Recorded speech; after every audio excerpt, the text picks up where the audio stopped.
especial Luciano, Rafael, por aceitar o convite de fazer essa mesa hoje à tarde, vamos chamar assim, né, para conversar. A segunda que a gente faz em parceria com a Solis. Acho que o Luciano exemplificou bem aí o objetivo de encontros como esse, né, de compartilhar estratégias, compartilhar conhecimento. Acho que a ideia é realmente a gente ter um bate-papo, né, uma coisa mais mesmo, né. Eu trago alguns dados aqui de pesquisas que a gente realizou no último mês, aí durante outubro, nós já fizemos as divulgações delas, faço um pincelado de alguns desses indicadores para que a gente tenha subsídios para essa discussão aqui hoje à tarde, né? E aí, finalizando aqui essa discussão dos dados, a gente abre, eu e o Rafael, e com o intermédio do Luciano, para responder as perguntas e fazer as discussões necessárias, tá? Então, vamos lá. O que a gente, até para atender o tema, né, que todo mundo se inscreveu e o que a gente divulgou para os senhores, nós estamos separando aqui um triênio, vamos chamar assim, né? Todos nós aí no dia a dia de educação sabem a dificuldade que é em ter um censo tão tardio como o nosso, né? A gente está todo mundo já com planejamento de 2025 feitos, discutindo 25, discutindo os próximos anos, e o Ministério da Educação acaba de divulgar o censo que é do ano anterior, né? Então, pensando até nesse lapso temporal que nós temos entre a coleta de dados e a divulgação oficial desses dados pelo MEC, nós fazemos na Crátilo, desde o ano passado, uma pesquisa que a gente chama Panorama de Captação, com gestores de marketing do país inteiro, para ter um termômetro de qual é o raio-x do ano em vigência, né? Então, os dados que eu trago aqui são dados já da captação agora do meio de ano de 2024. E, por fim, pensando no que o censo traz, nas perspectivas de como o mercado se comportou em 2024, que a gente tem visto de movimentação, algumas perspectivas e tendências que nós estamos enxergando para o ano de 2025, certo?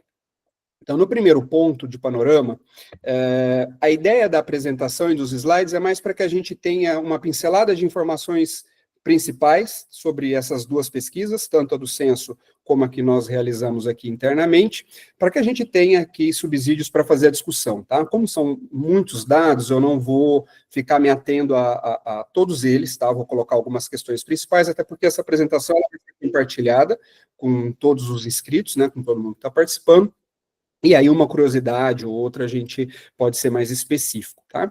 Primeiro eu faço um retrato aqui dos últimos, da última década, tá? Aqui vem até 2023 e no próximo slide a gente até 22, o próximo a gente traz 23. Começando ali do auge do FIES, né, que todo mundo que está aí na educação já há bastante tempo acompanhou o impacto que isso teve no crescimento de muitas instituições, sobretudo ali até o ano de 2014. A gente começa uma crise já em 2015, né, no primeiro ano aí do governo Dilma, um ápice de matrículas em engenharia também durante esse período. 2017 é uma redução bastante significativa, né? Hoje o FIES ele tem uma participação muito pequena na captação da maior parte das instituições do país inteiro, muito diferente do que a gente via há 10 anos. O ano de 2019 é um marco, porque pela primeira vez o EAD ele passa o ensino presencial em número de ingressantes, era um número ainda pequeno, ali no sentido de 1,5 milhão versus 1,6 milhão que o EAD apresentou. Nos próximos slides, a gente vendo o censo especificamente de 2023, a gente vai ver o exponencial de crescimento que a educação à distância teve durante todo o período de pandemia e mesmo agora no pós a pandemia. E também como que a pandemia acelerou esse processo de transformação digital das instituições, certo? E em 2022 nós chegamos a 1/3 dos ingressos já na modalidade EAD, e a gente vai trazer alguns dados em regiões também. Quais são os principais ali pontos do censo de 2023? Nós temos 2 marcos que eu considero bastante históricos ali, que estamos em vias de conquistar, e com certeza agora em 2024 esse número já foi alcançado, né? Porque, como eu já coloquei antes, nós só vamos ver, infelizmente, em 2025 o que aconteceu em 2024, mas em 2023 a gente bate em quase 8 milhões de matrículas nas instituições de ensino superior privado, tá? Aí aqui eu faço um recorte que todos os dados que nós vamos apresentar do censo, eles são específicos da educação privada, tá? Nós excluímos a educação pública, até por ser um percentual pequeno, e não é o público aqui, nem da nossa audiência, nem das estratégias que a gente vai colocar. Então, se eu não me engano, só no próximo slide, a gente, quando fala de números totais de alunos, tem o de pública, mas a grande maioria dos dados são só as instituições privadas. Então, a gente chegou a 7,948 milhões de matrículas, e se considerar as públicas, são quase 10 milhões, né? Então, com certeza, agora em 2024, a gente já ultrapassou estas duas margens. Isso é um dobro, né? Praticamente o dobro do que a gente tinha 10 anos antes. A mesma coisa aconteceu com o número de polos, né? Então, a gente teve ali uma portaria, ainda no governo Temer, que ampliou muito, flexibilizou a questão da abertura de educação à distância no país inteiro, e nós saímos de aproximadamente 1.600 polos, que era o que tinha ali em 2013, 2014, para mais de 3.300 cidades atendidas com educação de ensino superior, possibilitada pela educação à distância, né? No entanto, mesmo com esses números que, para a nossa realidade nacional, são marcos importantes, né, essa casa dos 8 milhões, mas isso representa ainda uma parte muito pequena das possibilidades que nós temos. Então, as nossas taxas de escolaridades ainda são muito baixas, como nós vamos ver, comparados com países vizinhos aqui da própria América Latina, né? Então, hoje, só 25% de quem conclui o ensino médio, que está na idade regular, que deveria, né, estar em tese na educação superior, de 18 a 24 anos, estão, de fato, matriculados em nossas instituições. Comparado com 2019, quando a gente olha o mercado de uma forma geral, a gente tem 1,3 milhão de calouros a mais do que a gente tinha em 19, isso muito puxado pela educação à distância, porque os números de 2019 no presencial ainda não foram recuperados em nenhuma região brasileira. Tá? Um ponto que eu acho bastante importante para trazer aqui também, e muitos de nós aqui na discussão trabalhamos com instituições e com marcas locais, com marcas regionais, é o crescimento em número de matrículas também desse grupo de instituições, que não são os grandes grupos, os consolidadores de mercado, né? Então, em 2023, o censo traz ali quase 20% das matrículas, em números totais, falando só de instituições privadas, em marcas locais e regionais. Nós tínhamos 13% quando a gente analisa em 2012. Então, ano a ano, a gente tem conquistado esse espaço. O presencial é onde essas marcas mais possuem volume, mas o EAD também já traz alguns exemplos bastante significativos. O mapa, para ilustrar, de fato, aí, o que teve de mudança de 14 para 23, quando a gente pensa em polos, né? Então, a educação à distância chegou a locais que, num país continental como o nosso, nunca tiveram acesso ao ensino superior, né? E trazemos também já a pergunta para a nossa discussão na sequência, se essa expansão está em risco, né? Considerando as últimas movimentações aí do Ministério da Educação, a suspensão de toda a expansão em todos os cursos até 2025 da modalidade EAD, e isso é o que trago muita preocupação para os gestores nos últimos meses, né? De o que está por vir da educação à distância. Aqui um pouco apanhado dos números do que a gente já estava discutindo, como eu coloquei antes, não vou me atentar a todos eles, mas a gente sai ali, quando a gente está falando de ingressantes, de 1,7 milhão em 2010 para 4,4 milhões em 2023. E números absolutos de 4,7 também lá em 2010 para 7,9 agora em 2023, tá? E trazemos também ali a movimentação do que isso representa, separando EAD e presencial. EAD o azul mais claro e o presencial esse mais escuro, né? Então, 19, como a gente já destacou, é onde houve a virada, e desde então essa boca vem se ampliando, né? E, infelizmente, aqui a gente nota muito claramente o impacto da pandemia, né, na educação presencial, onde a gente tinha 1,5 milhão de matrículas em 2019, desde 2022 praticamente estamos estagnados aí no 1,2 milhão, mas ainda nos faltam 300 mil matrículas para chegar a esses mesmos números, tá? E o EAD, por sua vez, de 1,6 já está em 3,2 milhões. Aqui para ilustrar um pouco o que tinha colocado sobre taxa de escolarização, né? Considerando qualquer faixa etária, a gente viu ali anteriormente de 18 a 24 anos, aqui de 25 a 34 e de 35 a 64, os nossos indicadores estão muito abaixo, como eu já havia colocado, de países até com desenvolvimentos econômicos menores do que o nosso, e muito abaixo da média da OCDE, né? A gente está praticamente menos da metade do que a média da OCDE, considerando de 25 a 34 e a metade de 35 a 64. Tá? Um pouco dos dados também pelas regiões, a região sudeste é a região que tem praticamente a metade das matrículas da educação superior no país, seguidos aí de região norte e sul. A região nordeste tem um número um pouco maior no EAD e a região sul um pouco mais no presencial. Tá? E o centro-oeste e a região norte com números menores. Quando a gente pensa nos números separados aí dentro das regiões, até para que cada um já vá pensando, né, dentro de um raio-x de planejamentos para 2025 em cada uma dessas áreas, a movimentação que isso tem no mercado em cada região.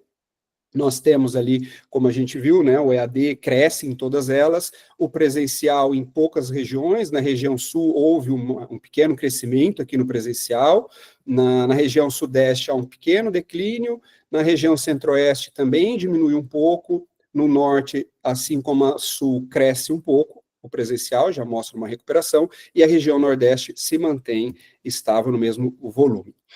O censo de 23 não traz grandes novidades quando a gente analisa os 20 cursos mais buscados, tanto para a modalidade AD, que é o que está na esquerda, e à direita a modalidade presencial. Os cursos regulados ainda são os mais buscados, de uma forma geral, na modalidade presencial, e na educação à distância se destaca, como a gente observa já há alguns anos, a pedagogia, né, como a principal licenciatura, cursos na área de negócio, e a saúde também vem crescendo em algumas regiões. Então, a gente vê aqui, tanto na região sul como na região sudeste, negócios e pedagogia como mais buscado no EAD, direito e saúde no presencial. No centro-oeste, a saúde é a área que mais cresce, tanto no presencial como no EAD.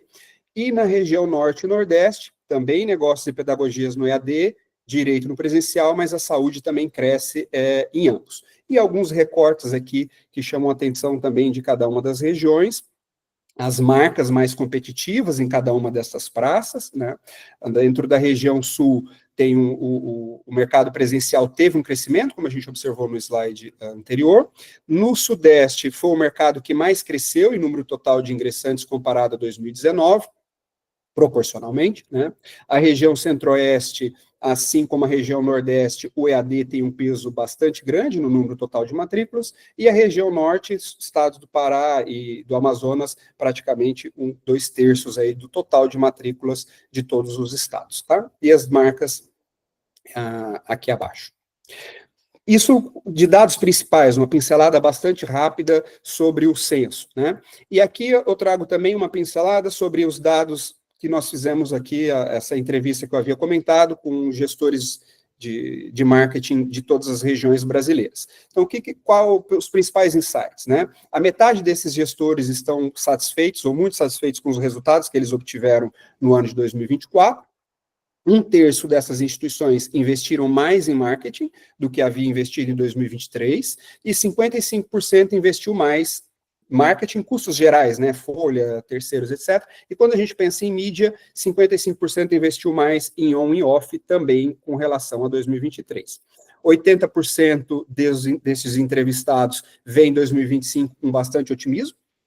O CAC no presencial está em torno de R$750 e no EAD de R$500, né? Aí aqui a gente tem isso especificado ali de resultados, né? O que a gente tem de satisfação, dos investimentos de marketing, satisfação com a equipe interna também, né? A grande parte está satisfeito com o que está internalizado. Os custos também, quando a gente pensa em equipe interna, ele está bastante similar, metade gastou mais ou menos o mesmo orçamento em folha do que tinha em 23, 34% gasta mais. E aqui o que a gente tem 100% internalizado e o que se tem ali em parcerias, né? A parte da mídia online, sobretudo com o tráfego pago e estratégias de marketing digital, como SEO, criação de páginas, embalde marketing, são o que mais as instituições de ensino superior buscam parcerias, né? Buscam terceiros para se trabalhar isso. E a gestão da permanência, por outro lado, 100% dos entrevistados responderam que isso é feito internamente. O comparativo de investimentos de marketing, né, que a gente já trouxe ali, tanto com parceiros externos, praticamente 60% mantém o mesmo valor, ferramentas e tecnologias, a maioria investiu mais, on e off a gente já tinha comentado. Na questão da mídia off, a gente tem uma redução em um terço, e 40% se mantém também estável, assim como bastante similar ao movimento de ações comerciais. A gente tem um pouco a base aqui de alunos quando a gente vai pensar no presencial, como a gente chegou ali naqueles R$750 de ticket médio, então o porte das instituições que participaram da pesquisa, e a mesma coisa da educação à distância, na ordem dos R$500. Quando a gente compara 23 com 24, a gente já havia realizado essa pesquisa também em 2023, ela é bastante similar ali quando a gente pensa em resultados de captação, né, a satisfação se mantém alta desde o ano passado, as metas este ano foi um pouco maior ali, quem ultrapassou esse volume de metas, praticamente um terço passou do que havia sido estabelecido. O CAC também houve um pequeno, entre 40% ali contra 27% que estava abaixo dos R$500, então mais gente conseguiu diminuir esse CAC durante esse ano, e a satisfação de equipes, atingimento de metas também na modalidade à distância. E o que a gente vê como perspectivas aqui de mercado, e já vou para essa reta final, tá? Dentro da dinâmica, quando a gente analisa o mercado de uma forma geral, a gente tem evoluído ano a ano, quando pensamos em indicadores, né, para atingir o Plano Nacional de Educação, mas a gente ainda está muito atrás do que a gente vê de índices internacionais. A modalidade à distância é o grande impulsor disso, representando um terço, um quarto dos ingressantes do mercado particular, aproximadamente, né?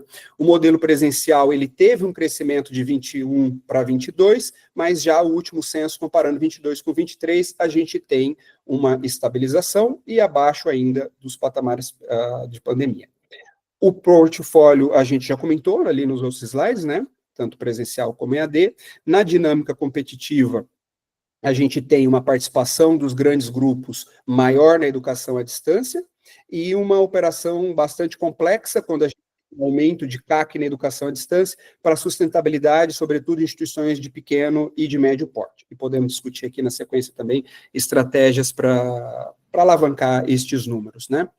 Pensando em tendências de captação, 24, como nós observamos, foi um ano positivo na captação de uma forma geral, né?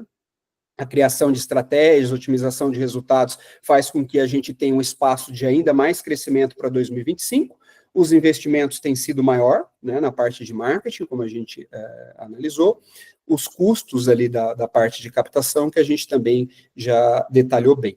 E aí trago aqui para a parte já de encerramento, o que eu enxergo aqui como tendências para as marcas regionais, né, para essas marcas locais. Então, a gente tem um espaço bastante grande de crescimento, sobretudo considerando os diferenciais competitivos que essas marcas possuem, né, como a tradição, qualidade acadêmica, infraestrutura, e o emprego que isso, né, dos campos presenciais para a educação à distância, como potencial de alavancagem também na modalidade à distância destas marcas, né. Então, o planejamento precisa estar bastante alinhado ao que o mercado tem feito, né? Daí o investimento em pesquisas e até compartilhar momentos como esse do que a gente está fazendo aqui agora, para facilitar essa competitividade.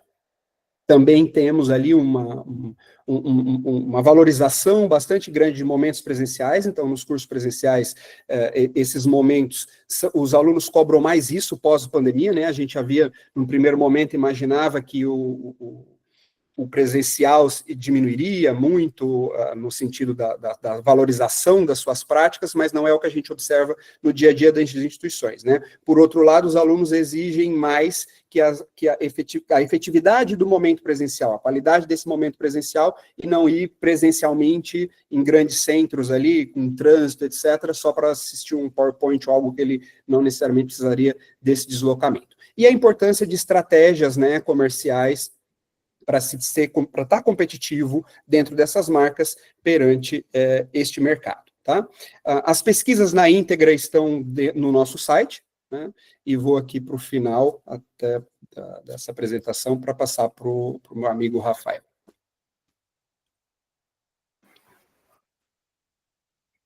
Fala, Brunão. Fala, Luciano. Tudo bom? Tudo bem. Primeiramente, obrigado pelo convite para participar aqui desse bate-papo. É sempre um prazer falar sobre esse segmento, né? Sobre o nosso trabalho, sobre essa área que a gente gosta tanto.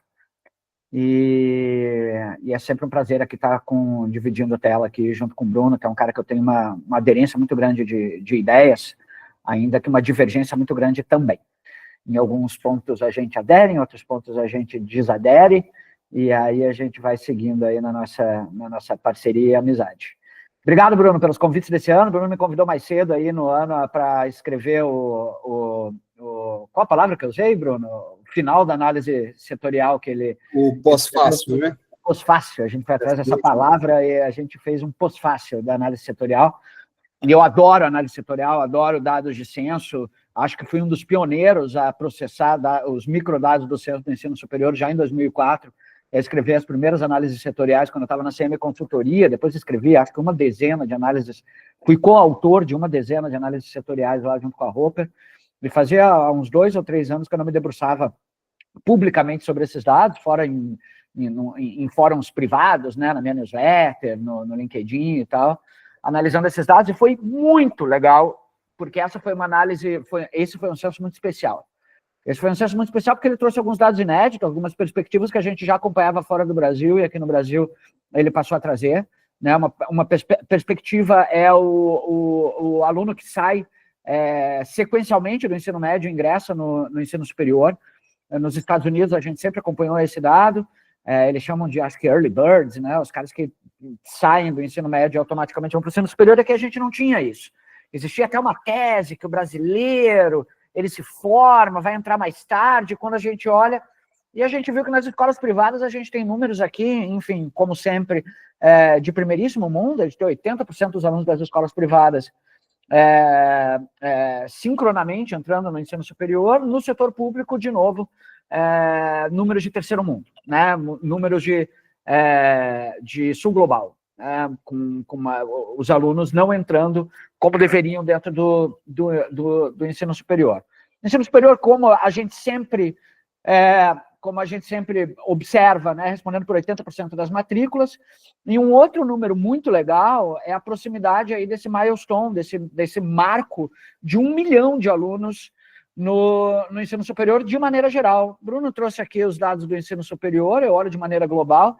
A gente hoje já deve estar com 1 milhão de alunos, o censo de 2024 certamente vai trazer esse crescimento, que é um marco importante, né? Um marco que a gente não tem aí nos últimos, sei lá, 20 anos. A última vez que a gente teve um marco desses números gerados foi em 2005, quando a gente virou, Luciano, 5 milhões de alunos no ensino superior. Aí foi festa, foi parada militar, teve show em Copacabana, e aí a gente ficou 20 anos para conseguir botar mais 5 mil alunos. E é um número, cara, muito abaixo da nossa dívida histórica. Esse é um beozaço nosso, porque a gente, há 30 anos atrás, tinha 17% dos alunos no ensino superior, né? E aí hoje estamos com 22% dos alunos no ensino superior. Esse número de 1 milhão tem um outro número a ser comemorado, que é 1 em cada 4 jovens em idade universitária, Arnaldo. Volta aqui, Arnaldo, estou te contando uma história. 1 em cada 4 jovens em idade universitária, ele ou está na faculdade ou ele já se formou. Então, quando a gente olha 18 a 24 anos, 1 em cada 4 ou está na facu ou já se formou. Então, olhando nesse retrospecto, esse é um número muito legal, mas a dívida é muito grande. A gente, há 30 anos, tinha 17%. Quando a gente olha outros países que tinham lá na casa há 30 anos atrás que estavam mal, está lá a Coreia do Sul. Coreia do Sul, há 30 anos atrás, tinha 20 e poucos por cento dos jovens de 30 anos atrás, em idade universitária, cursando a faculdade. O que aconteceu? Nos últimos 30 anos, a Coreia investiu em educação e hoje tem 70% dos jovens em idade universitária dentro da faculdade. A gente foi para 22%. Então, a gente cresce, poxa, não dá para desconsiderar esses números, mas esses números, eles ainda... a gente tem uma dívida que a gente precisa sanar e eles ainda não são suficientes. Porque o nosso estoque, todo ano, de aluno para entrar na faculdade é muito alto e a gente não dá conta de colocar essa moçada para dentro das faculdades. por posicionamento de produto, por uma série de questões. Eu não vou criticar o ensino superior privado aqui, mas existe uma série de ineficiências nossas que a gente não consegue colocar o aluno em idade universitária dentro da faculdade. 44% dos jovens que saem do ensino médio não entram na faculdade no ano seguinte. 44% ou estão parados no ensino fundamental não completo, ou pararam ao longo do ensino médio, saíram do ensino médio, ou não entraram no ensino superior. Então, a gente tem um estoque brutal de alunos para colocar dentro do ensino superior. E uma última crítica que eu faço a gente, e que eu sempre faço, né, quem anda comigo sabe que essa é uma crítica quanto mais minha, é que a gente só fala de captação, captação, captação, captação, captação, e a captação é uma de 24, de 48 ou de 72 mensalidades possíveis. Ninguém olha para a taxa de titulação desses meninos. E aí a gente é novamente muito ineficiente. De cada 10 alunos que a gente vai ingressar nesse ano, 6 vão sair da faculdade, né, vão abandonar o ensino superior, e isso eu acho um número muito trágico, né? A gente, se eu fosse, e é um número do qual a gente fala há muito tempo, se eu fosse olhar para trás, esse é um número que eu acho que a gente deveria atacar. Então, mais do que perspectivas, né, corroborando essa análise de cenários, né, do censo que o Bruno trouxe, eu gostaria, né, tipo, estamos aí em véspera de Natal, vou fazer uma wishlist aqui, eu gostaria de apontar como uma tendência para o ano que vem que a gente olhasse para o que realmente importa. O que realmente importa? Pô, reter os meninos dentro das salas de aula e melhorar a nossa captação, né? Para absorver essa demanda represada, especificamente dos meninos que estão parados no ensino médio, que vão se formar no terceiro ano esse ano, e que por alguma questão não vão entrar no ensino superior. E aí eu acho que todo o nosso portfólio, né, a nossa gama de produtos, ela é sim acolhedora, né? A gente tem produtos que absorvem essa demanda. O EAD, ele é essencial para a gente ter chegado nesses números. Mas tem outras coisas, né? A gente não pode colocar, debruçar todo o nosso esforço numa única modalidade, porque tem outras, né? A gente não pode ser muito radical em nenhuma decisão que a gente toma, porque eu acredito muito numa retomada para o ano que vem da educação presencial. Eu acho que a gente está começando a ter um pensamento, que o aluno está começando a ter um pensamento mais pragmático em relação ao curso que ele toma. Alunos que estão no EAD e poderiam estar no presencial começam a ter uma avaliação um pouco mais crítica de se essa é a modalidade que eles deveriam estar cursando. E penso como principais tendências para o ano que vem, as mesmas tendências, Luciano, que eu projetava. Acho que fazer projeção, né, esse exercício de futurologia é uma coisa que eu evito fazer há algum tempo já. 11 meses, porque eu escrevi um texto falando mega tendências para a educação em 2024, no final do ano passado. Mas fora esse texto, fazia tempo, porque 2024, 2025 ia ser muito importante para o marketing. E acabou que não deu nada certo, né? Em 2025 eu escrevi esse texto porque a gente ia ter o fim dos cookies de terceira parte. Esses tais de cookies de terceira parte, eles são a espinha dorsal do marketing digital hoje na internet, né? Onde mais? E o fim dos cookies de terceira parte levaria as instituições a obrigatoriamente adotarem algumas práticas de marketing de conteúdo, de marketing grow, de database marketing, que elas não foram obrigadas a adotar porque não houve o tal do apocalipse dos cookies de terceira parte. Então, quando eu olho lá em 2024, aquele artigo que eu escrevi de super tendências, essa era uma tendência que ia revolucionar o nosso modus operandi, e ela simplesmente não está acontecendo. O Google vem preservando todo esse sistema baseado em cookies de terceira parte, que vem mantendo o nosso custo de aquisição dentro do que a gente coloca como alvo. Eu colocaria como uma tendência para o ano que vem, uma tendência que ela é recorrente, mas a gente ainda vai muito mal, que é a adoção do marketing digital por parte das instituições de ensino superior. A gente está numa economia, né, extremamente digitalizada. O nosso produto, para mais da metade dos nossos alunos, ele é um produto, ele é um infoproduto, ele é um produto digital, ele é EAD, e a gente tem as instituições, boa parte delas, ainda com uma mentalidade analógica, que às vezes elas repercutem na internet. Então, às vezes você pega uma mentalidade analógica, joga na internet, acha que está fazendo marketing digital, e o rolê é completamente diferente. Então, eu falei ininterruptamente por 10 minutos, e aí eu vou abrir aqui para Luciano e Bruno para a gente continuar esse nosso papo aqui. Aí. Rafael, eu estou usando meu poder aqui de articulador do papo para fazer a primeira pergunta, tá? E acabei esquecendo de pedir, todo mundo que tem alguma questão, por favor, posta aqui no chat, eu vou tentar, na medida do possível, transmitir. Mas eu tenho a primeira aqui, para vocês dois, talvez, nos trazer aqui um pouco mais de detalhes em cima do CAC. O CAC é o custo de aquisição do cliente, né? E aí, o que eu queria pedir para vocês, em linhas gerais, ou até com um pouco mais de cuidado, trazer o que significa, na prática, levar as variáveis do CAC para uma planilha para a instituição entender por quê. Porque eu tenho segurança em afirmar que o CAC ele não é bem calculado.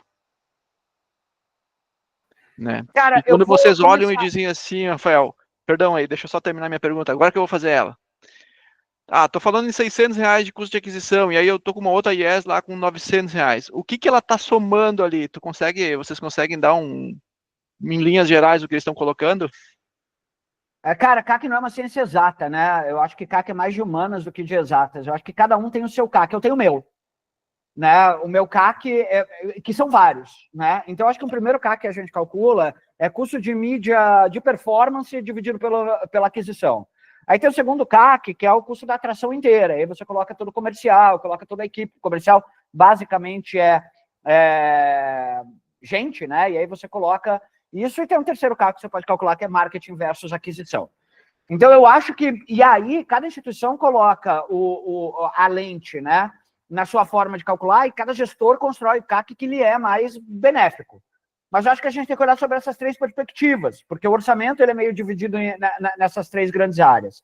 Como é que está o CAC quando você olha pela mídia de performance versus a tua captação?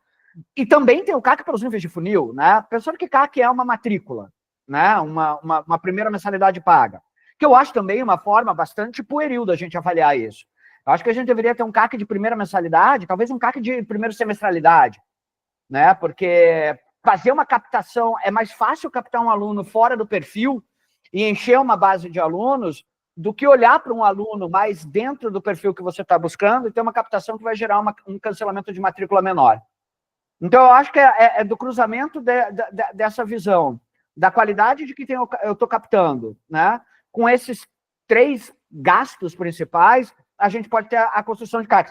Mas eu não tenho a pretensão, Luciano, de falar, cara, CAC e te entregar uma fórmula. Até porque eu acho que o jogo é mais dinâmico do que só essa visão. Seria uma visão meio fechada demais.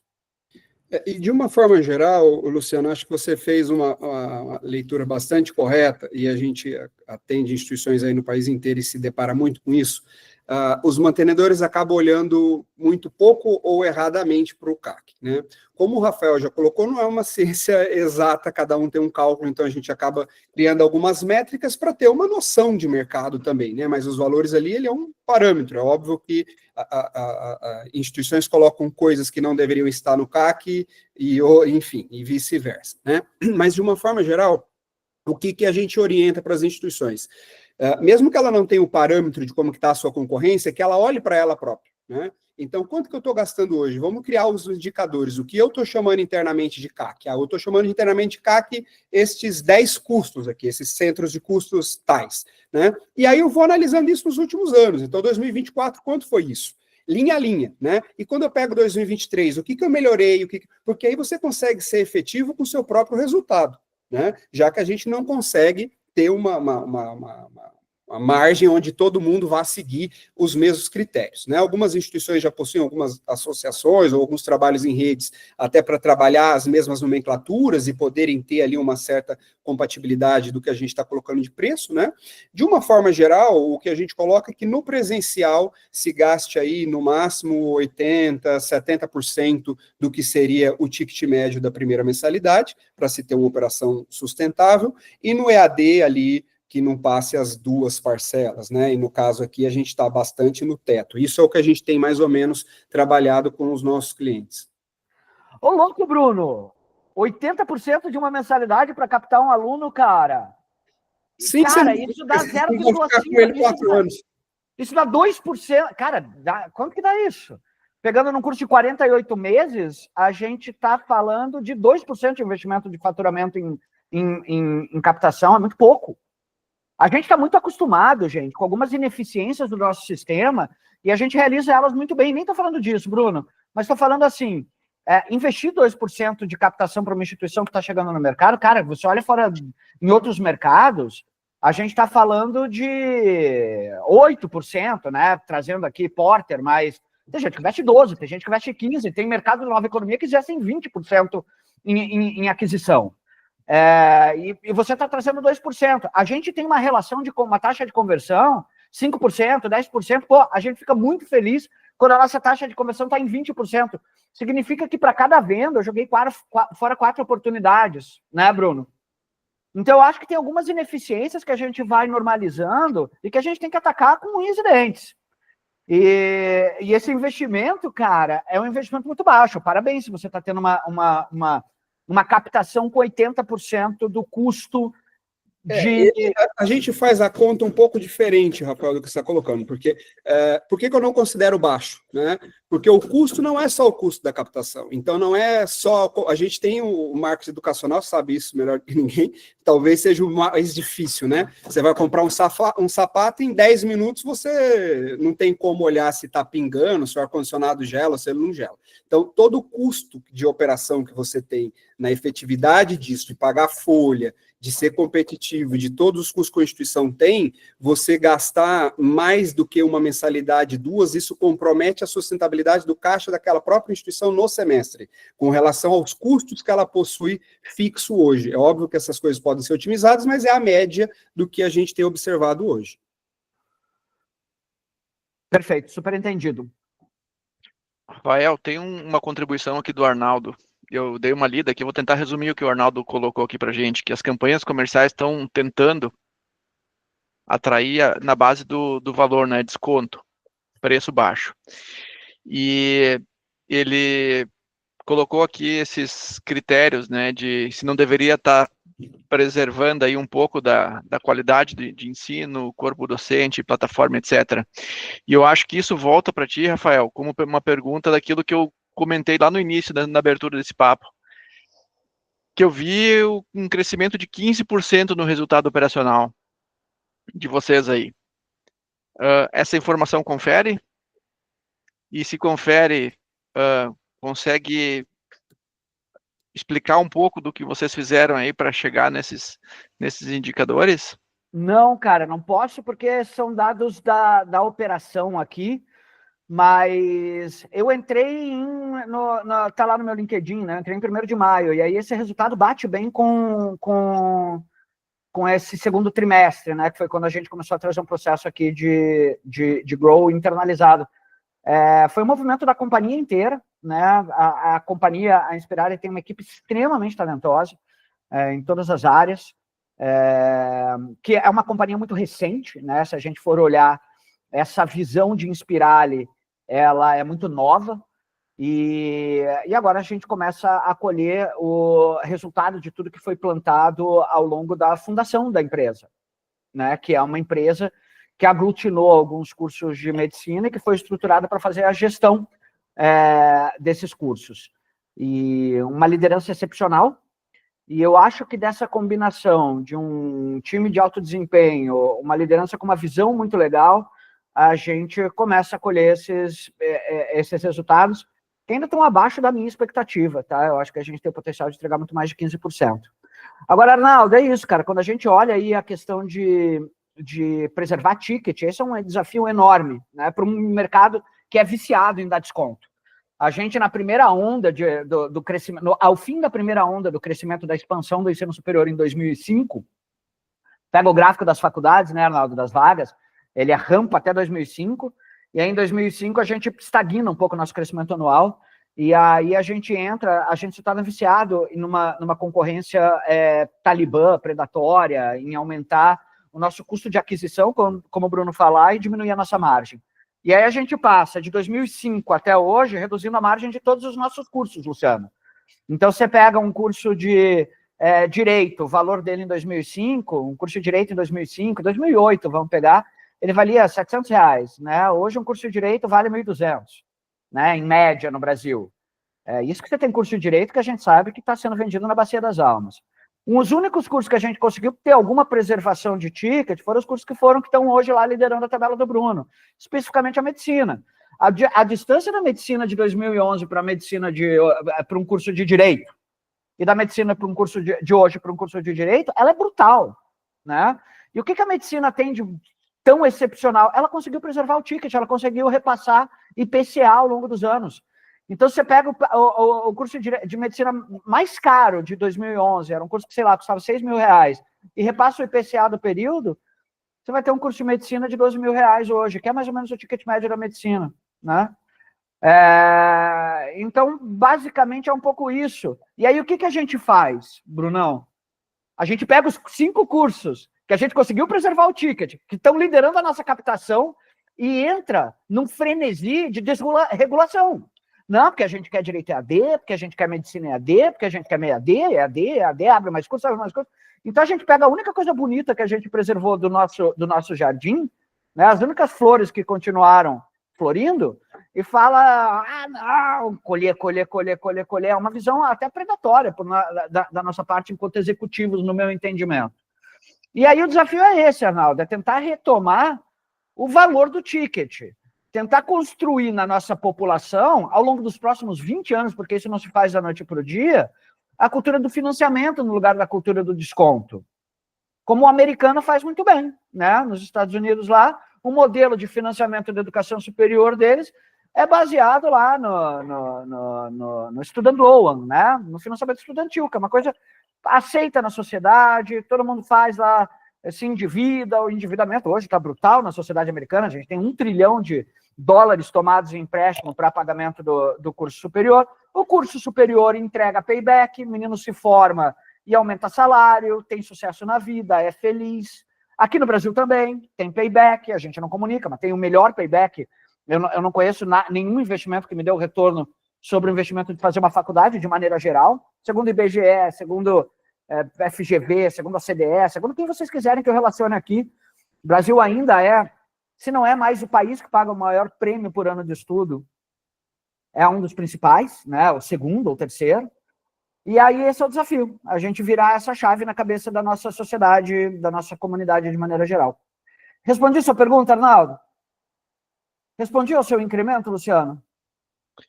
Acho que sim, com certeza, Rafael. Eu estava olhando, enquanto tu falava aqui, eu puxei alguns números. São números abertos, né? Eu estou olhando aqui, dando uma olhadinha rápida nas ações da Cogna.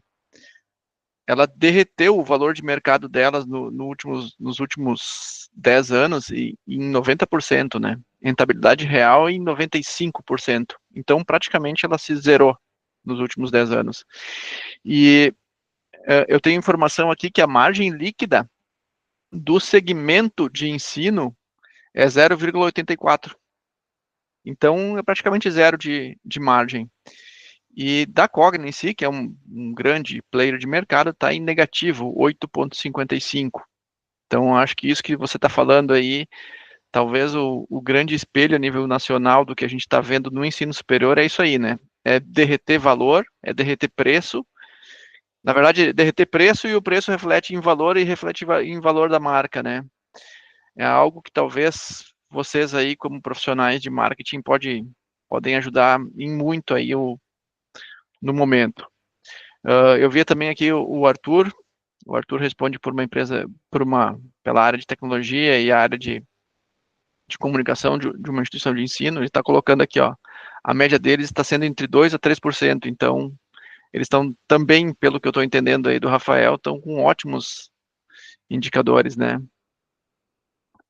Eu só queria puxar aqui, Luciano, essa pergunta do Arthur de comercial,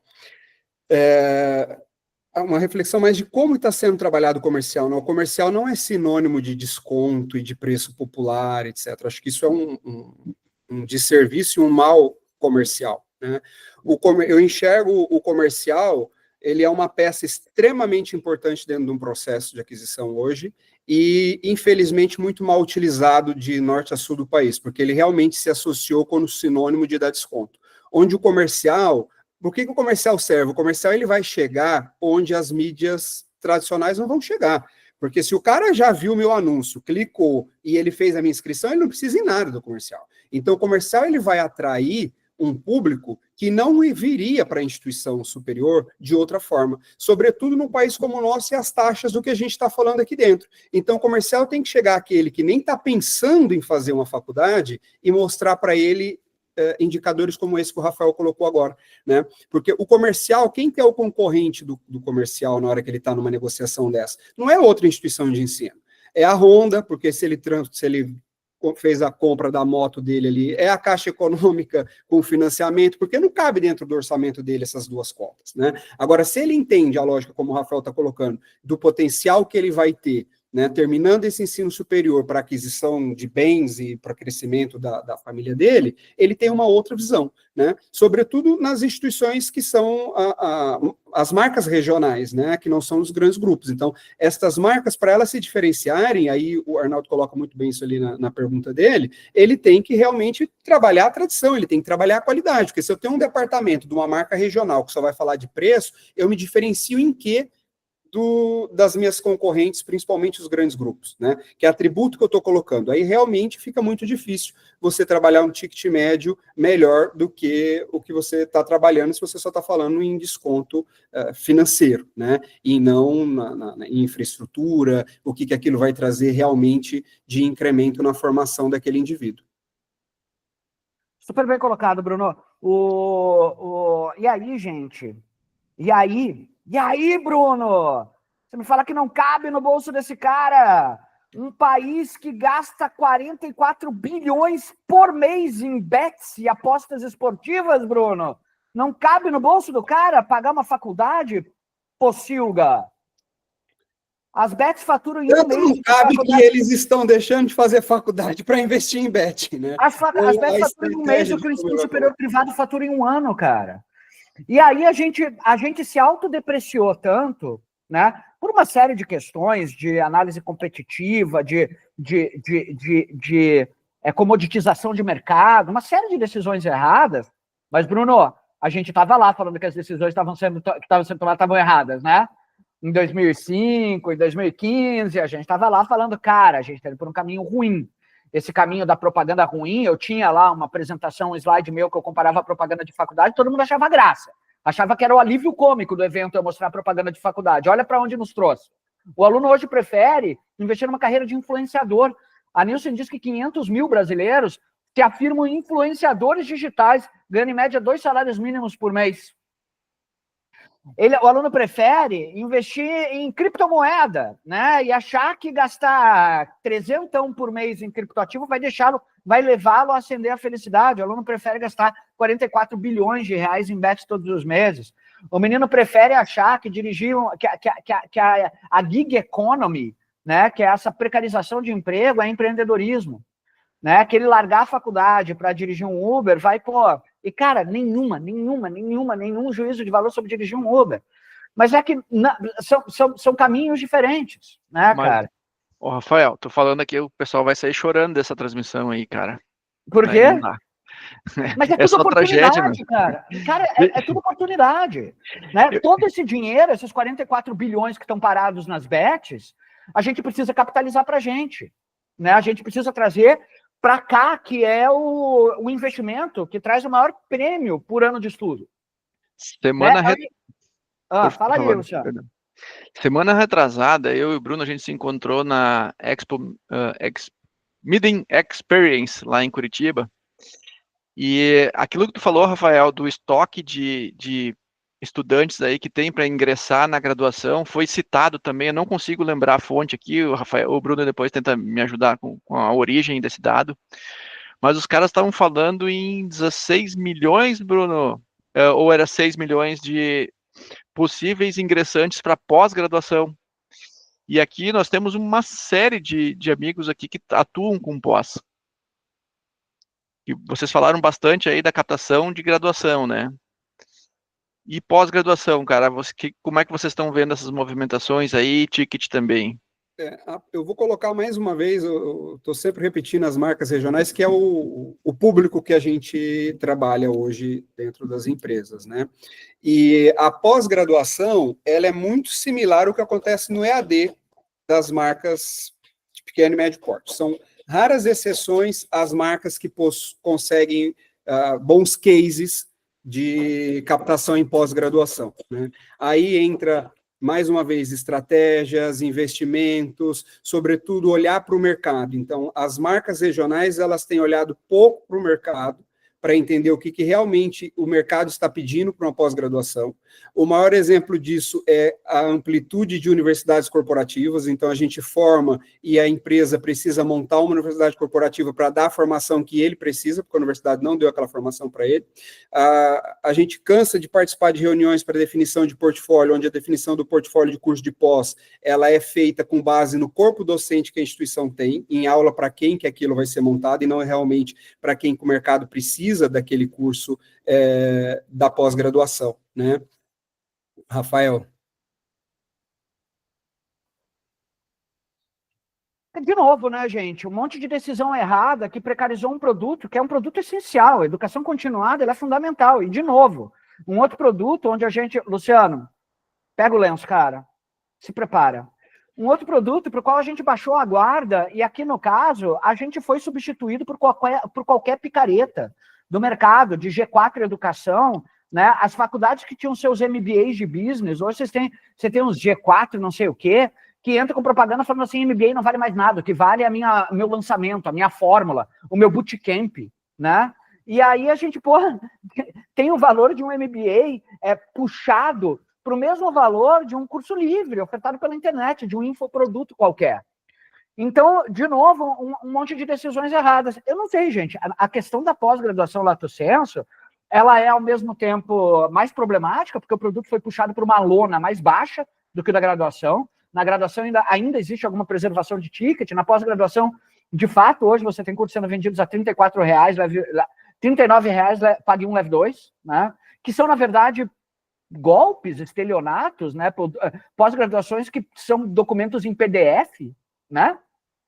De uma simplicidade pueril. E aí, então, o desafio é maior, mas, ao mesmo tempo, é uma necessidade fundamental, premente, né, dessa força laboral que a gente vem jogando no mercado, egressa do ensino superior, ter educação continuada ao longo da vida. Então, não é uma pós-graduação, são várias. E aí cabe, a pós-graduação acho que é uma coisa muito mais artesanal, né, até pelo fato dela ter uma regulação menor que a graduação, ela permite voos e aspirações e criatividade muito maior na sua concepção. Então, cada instituição de ensino, eu acho que ela é muito mais pessoal. Na pós-graduação, eu acho que uma pessoa faz diferença. O talento de um executivo de pós-graduação, que consiga entender o seu mercado local e consiga entregar soluções de educação continuada para a sua realidade econômica, faz uma diferença muito maior do que o talento na graduação, que é uma coisa um pouco mais engessada. Não sei se o Bruno concorda.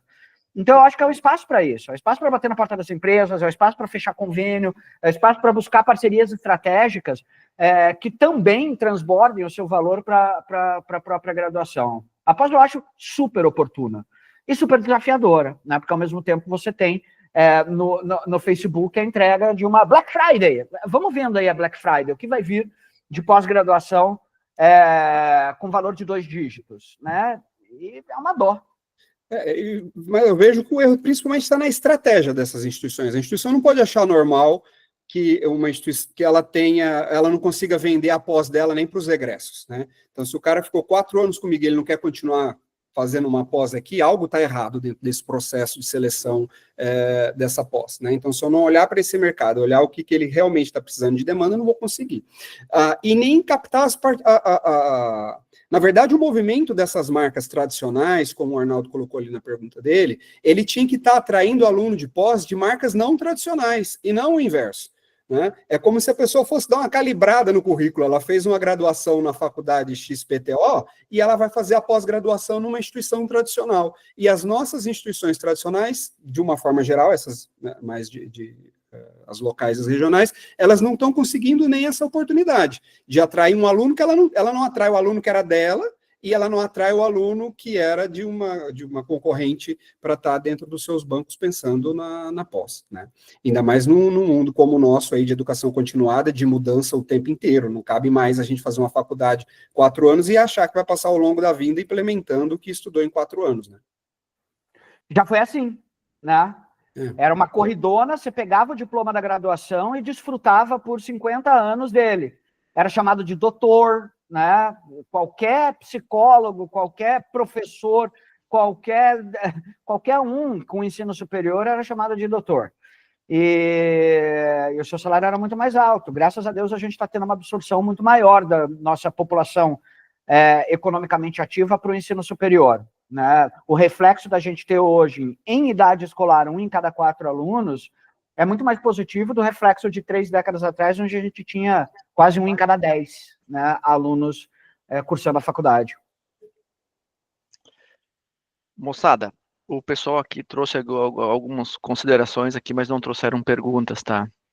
Então, como eu sei que está sendo gravado, eu vou tentar fazer a última pergunta aí, e a gente vai ver se acerta, porque daqui a um ano, Rafael, provavelmente a gente vai estar conversando novamente aí com o Bruno, e vamos ver se acertaram aí a pegada. Pergunta minha, se hoje vocês fossem ter que dividir o orçamento em redes sociais, qual ia ser a rede social do ano que vem? É o Instagram, é o TikTok, é o YouTube, onde é que é seria o investimento que não é o óbvio, mas que talvez que seria traria o grande retorno para o profissional de marketing. Como ele deixou o dele fechado, ele deixou que eu faça a definição primeiro, que é a dele. O primeiro ponto é o público, né? Então, para essa garotada que vai entrar na graduação de 17 anos, aí 16 para 17, eles estão no TikTok. O Instagram já virou a coisa dos pais deles, né? Para uma pós, para um outro tipo de produto, dependendo do nicho que eu estou colocando, você ainda vai ter essas estratégias. Então, eu apostaria, pensando em redes sociais, no TikTok, dentro do que você está colocando, né? Mesmo quando a gente está... Graduação, né? Agora, quando a gente está trabalhando a parte da mídia on, ela não está focada só nas redes sociais, né? E, sobretudo, a produção do tráfego pago, que as instituições também exploram, elas exploram praticamente o tráfego inteiro de leads dela, vem sendo comprados, sendo pela mídia online ou sendo por mídias off, né? E ela investe muito pouco no orgânico. Então, quais estratégias... Eu acho que mais do que o TikTok, o resultado maior, ele vai vir no investimento de estratégias de SEO, de inbound, né, com a produção de conteúdo, porque isso vai te trazer um lead muito mais baixo do que o que você está comprando hoje, e este lead, ele vai vir pelos atributos que você também está colocando, você já vai ter o seu valor de marca, você vai ter a sua tradição. E a gente tem investido muito pouco, tá, nesse orgânico. E quando a gente olha o orgânico, muitas vezes a gente até despreza de onde aquilo veio. Falar, ele veio porque as pessoas, eu tenho uma força de marca, a pessoa veio para o meu site, mas que estratégia que levou ele, de fato, para esse site, né? E não ficar só dentro dessas mídias tradicionais. A gente tem um case agora desse ano aqui mesmo na empresa, que 40% das matrículas vieram de tráfego orgânico. E esse tráfego orgânico veio desses investimentos, de inbound, de SEO, de um portal que realmente atraia esse aluno, né? Então, como que eu olho para o site da instituição hoje? Né? O nosso carro-chefe, o cartão de visita é o portal da instituição. O aluno, uma pessoa que está interessada, entra no seu portal e ele não consegue as informações que ele busca, ou o site dá erro, ou ele tem uma série de dificuldades para se fazer um processo de inscrição, né, um processo extremamente moroso, enfim, você tem o que a gente chama aqui no marketing de abandono de carrinho, que é aquele que não vai dar sequência, ele não vai efetivar essa matrícula. Então, você pagar para o cara vir, seja por TikTok ou o que for, e ele clicar no seu site, você perder essa pessoa, tem uma ineficiência grande dentro desse processo. Pô, Bruno, difícil adicionar alguma coisa ao que você colocou, né? Eu acho que está perfeito. Acho que depende muito, essa pergunta das redes sociais era uma pergunta capciosa, porque depende muito do público-alvo e do teu objetivo como marca, né? Então, tem mídias sociais e do produto que você contrata, né? Tem mídias sociais que funcionam muito bem no remarketing, tem mídias sociais que funcionam muito melhor para awareness, e tem mídias sociais que funcionam muito bem para performance, e aí depende do momento da jornada lá, do Zero Moment of Truth, que o Google fala, o ZMOT do teu aluno, né, onde ele está ali dentro do intervalo do processo de decisão. Hoje a gente vê muito acesso vindo do TikTok mesmo. Eu te confesso, Luciano, social media é o meu calcanhar de Aquiles, é a área que eu menos domino dentro do enorme arcabouço que a gente tem de ferramentas hoje, a marca eu deixo para os especialistas. Então vamos debruçar muito mais na parte que o Bruno colocou, que é a parte de conversão, né? A parte do site, que eu entendo que é uma área que a gente estuda há quase 20 anos, né? Essa parte de construção de site, otimização para mecanismos de busca, inbound marketing, é uma área extremamente importante e extremamente subestimada por uma categoria, por uma indústria que teria a chance de desfrutar mais disso, né?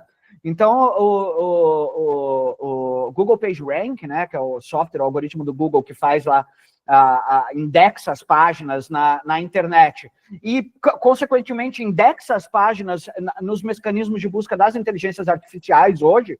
Então, você faz uma busca qualquer de uma determinada resposta num ChatGPT Search, ele traz alguma correlação de força ali com a Search Engine Response Page do próprio Google, né? Então, acaba tendo ali uma correlação entre essas duas buscas, porque as buscas nas inteligências artificiais ela é emergente, e a gente ainda não fala, né, Bruno, de otimização para mecanismos de busca de inteligência artificial, mas olhando para isso, o PageRank ele é muito baseado, um dos principais coisas dele que ele valoriza é o TDL.edu, né? Então, se você é um .edu, você já sai muito na frente para o mecanismo de busca.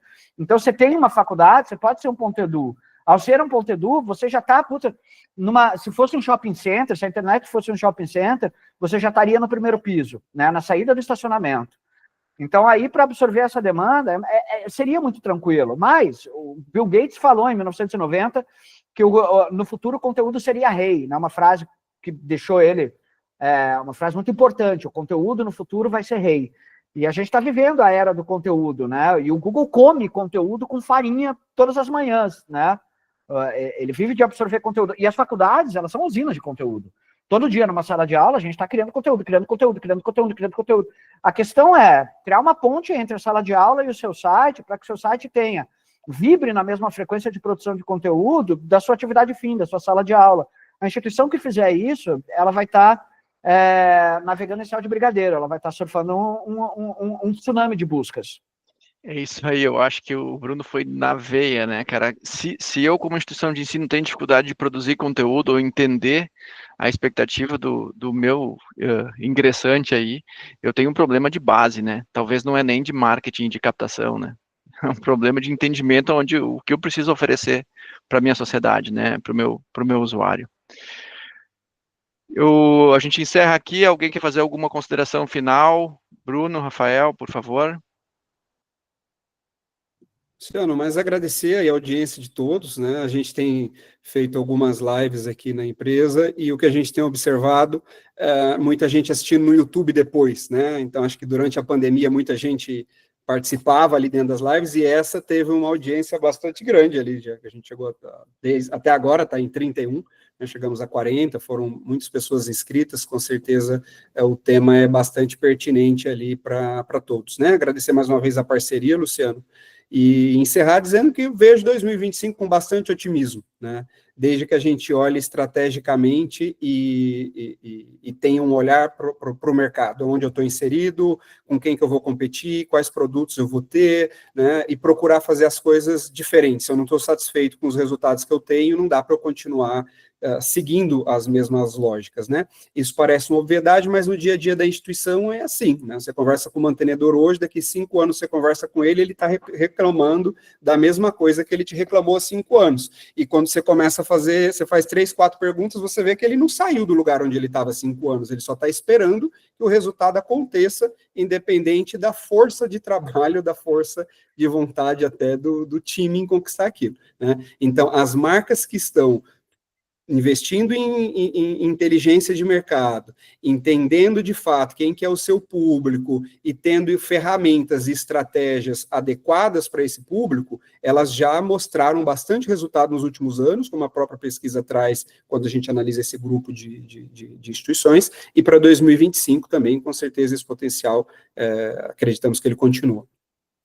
Obrigado, pessoal. Tá bom, agradecer também. Luciano, você tem algum parentesco com o William? Como é que é? Não, William Klein? Não. Não? Bom, agradecer também a participação de todo mundo aqui. Foi um prazer estar falando com vocês. Me convidem de novo. Vamos transformar isso aqui num encontro semanal. Estou louco para fazer um podcast de gestão educacional e falar com mais frequência sobre esse assunto, uma vez por ano. Brunão, você falou mesmo. Você falou corretamente, cara. Tem muito mantenedor que espera a solução mágica.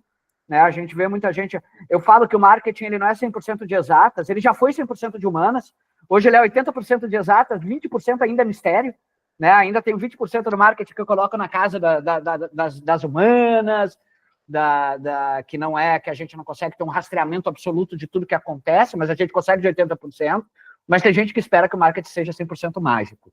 E ele não é, né? Se você continuar plantando chuva, você vai continuar colhendo tempestade, porque a gente precisa fazer as mudanças que são necessárias. E é isso, galera. Obrigado pelo convite de novo e até a próxima. Legal. Bruno, se aquela instituição que está querendo melhorar a captação dela, a retenção, tem alguma forma de eles trabalharem com vocês? Como funciona o negócio de vocês aí na Cratylon? Olha, a gente tem um foco, como eu coloquei várias vezes aqui na nossa conversa, né, em trabalhar com instituições tradicionais, com instituições que tenham ali, a boa parte dos nossos clientes tem mais de 20, 30, algumas instituições até 70 anos, e a gente acredita realmente no peso que essas marcas têm dentro do mercado de trabalho, na competitividade, em como se destacar dentro do processo. Então, o nosso foco, de uma forma bem geral, é levar pessoal altamente qualificado para a gestão dessas instituições, por meio de gestão compartilhada, e ferramentas e tecnologias que os grandes grupos utilizam. Então, o que nós acreditamos que, se essas marcas tradicionais possuírem as mesmas ferramentas, né, e a inteligência de mercado que os grandes grupos possuem à disposição, não tem quem vai competir com essas marcas, né? Então, o nosso foco, ele está muito em levar todas essas estratégias. A gente tem um guarda-chuva bastante grande de soluções, que vai desde uma terceirização de todo o processo, como de parte desses processos. Então, todo o nosso trabalho, ele é altamente personalizado à necessidade daquela instituição. Dificilmente a gente tem um contrato igual ao outro, né? A gente faz sempre um diagnóstico bastante profundo de quais são as dores, de quais são as necessidades daquela instituição, junto com uma pesquisa de mercado. Então, analisando ambiente interno e ambiente externo, a gente constrói um planejamento conjunto, onde podem ter profissionais de ambas as empresas para executar aquele processo. Acho que esse é um grande diferencial nosso, o nosso grande foco, né? Nós não somos apenas uma empresa que faz pesquisa de mercado, ou que faz consultoria, ou que entrega planejamentos estratégicos. O nosso foco está na execução. Então, ele vai do projeto, realmente, né, do planejamento até a execução desse processo. Então, como é que nós vamos tirar do papel o potencial que essa marca tem? Nisso que os nossos executivos se debruçam aí diariamente com as instituições que nós estamos atendendo. Obrigado. Legal, aí, Bruno. Bom te ver, bom ver vocês aí. Prazer Tem muita gente querida que eu estou vendo aqui. Espero poder vê-los numa próxima aí. Também espero que o tempo de vocês tenha valido a pena. Até lá, pessoal. Obrigado a todos. Até mais. Pessoal. Agradeço a todos. Obrigado aí pela